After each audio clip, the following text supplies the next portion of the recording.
ભગવાનજીનું પ્રાગટ્ય શ્રીમદ ભાગવતજીનું સાચું સ્વરૂપ સમજાવવા માટે થયું છે અને શ્રીમદ ભાગવતજીમાં અનેક ભગવાનની લીલાઓ છે.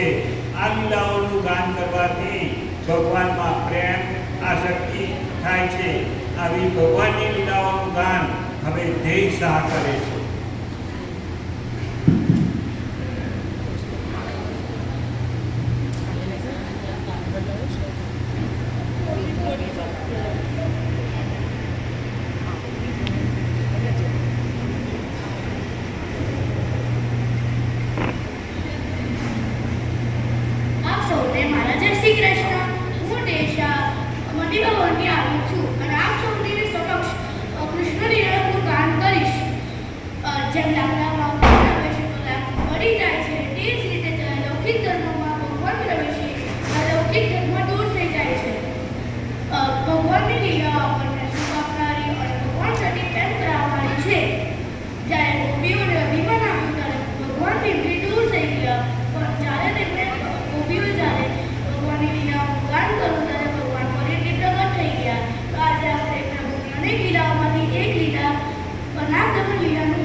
ભવિષ્યમાં ક્રીડા કરવા માટે યમુના નદીને શુદ્ધ બનાવવું જરૂરી હતું.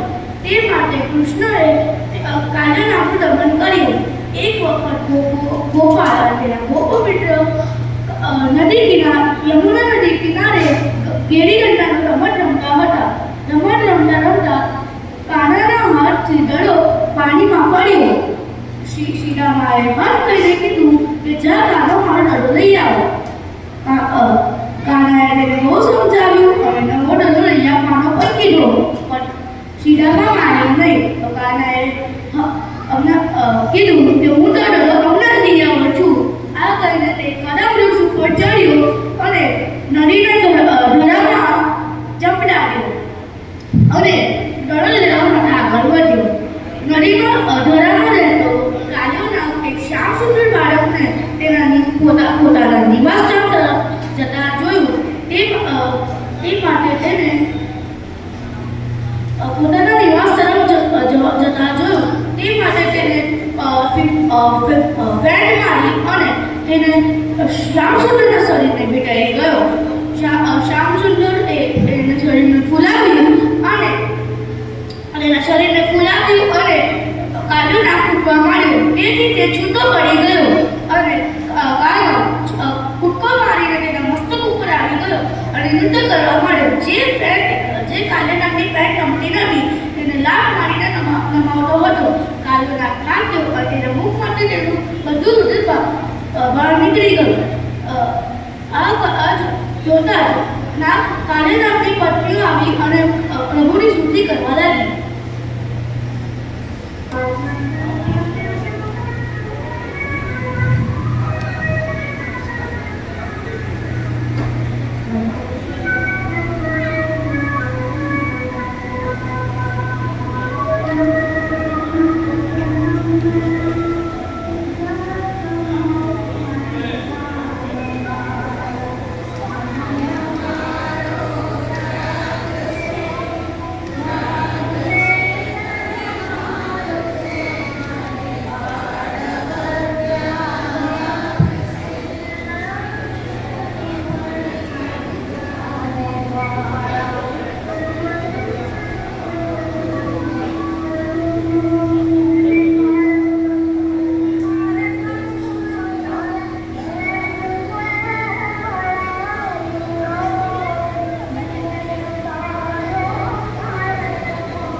રમણદીપ ચાલ્યા ગયા.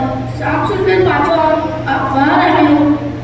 બધા નાના યમુના નદી પાછો અમૃતમય બની ગઈ અને સીધા નારાયણનો રડો પાછો મળી ગયો. આ ત્રીજા પ્રસંગમાંથી આપણને શીખવા મળે છે કે આપણે ભગવાન ચરણોના ચીઠી જેમ આપણે વિલપ કરીએ છીએ જેથી આપણે નિર્ભય બની જઈએ છીએ. કાલ્યો નાગે ઇન્ડિયા રાષ્ટ્રનું પ્રતીક હતું. પ્રભુ સંસારની વાસના અને મારી ભક્તિરૂપી યમુના જળને વિસ્મય બનાવી દીધું છે. આપની આ કૃપાથી અમને અમૃતમય બનાવો. વલ્લભાધીશ કી જય. શ્યામસુંદર મહારાજ કી જય. નાગખર આપણને નાગમની લીલા એવું બતાવે છે કે આપણી ઇન્દ્રિયો સંસારમાં રચી પચી રહી છે અને આ સંસાર રૂપી આપણું જે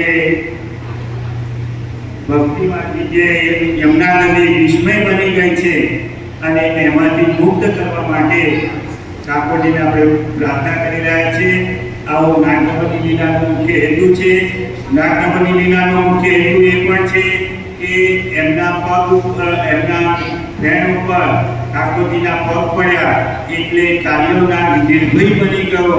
એમાં આપણે કપાળ ઉપર જો ચરણચિહ્ન ધારણ કરીશું તો આપણે પણ નિર્ભય બની જઈશું. એટલે નિર્ભયતાનું પ્રતીક કે આ કાલિયો નાગ છે.